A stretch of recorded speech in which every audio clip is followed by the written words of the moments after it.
আজকে তোমাদেরকে একটা অবাক করা জিনিস দেখাবো। একটু আগেও পর্যন্ত প্রচুর পরিমাণে বৃষ্টি হচ্ছিল। আমি তো ভাবছিলাম আগামী 1 ঘন্টা পর্যন্ত বেরোতেই পারবো না। আর এ গিয়েছিল অন্য আরেকটা জায়গাতে, মানে অন্য আরেকটা প্ল্যান্টে। তো আমি ভাবছিলাম ও মনে হয় আসতে পারবে না। এখন প্রায় 2টো পেরিয়ে গেছে, খাওয়া দাওয়া কমপ্লিট করিনি। তো যাই হোক, যেটা বলছিলাম যে এত বৃষ্টি হচ্ছিল, এত বজ্রপাত হচ্ছিল, মানে ভাবতে পারবে না এত বজ্রপাত হয়েছে। যে ওই দেখো ওইদিকে দূরে যে একটা জিনিস দেখতে পাচ্ছ নীল কালারের, ওখানে ট্রান্সফর্মার ছিল, সেটা ফিউজ হয়ে গেছে, পুড়ে গেছে পুরো। মানে 2 কোটি টাকার মতন মনে হয় লস হয়েছে নাকি গো, 2 কোটি নাকি। তো তাছাড়াও তোমাদেরকে আরও একটা জিনিস দেখানোর আছে, যে এখানের মানে পরিবেশটা কেমন দেখো। এত বৃষ্টি হয়েছে, চারদিকটা দেখো জল জমে গেছে, দেখতে পাচ্ছ।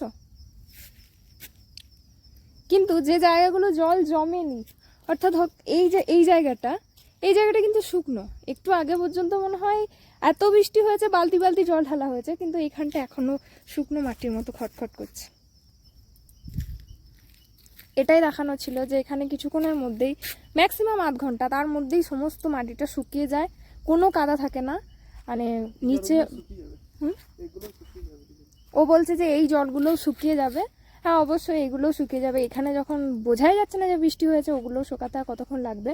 আসলে নিচে বালির স্তরটা বেশি আছে, সেই কারণের জন্যই এরকম শুকনো শুকনো।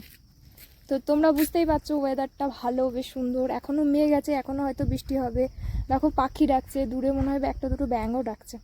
টাটা, আবার পরের একটা সুন্দর ভিডিওতে তোমাদের সাথে দেখা হবে। চ্যানেলটা সাবস্ক্রাইব করে নিও।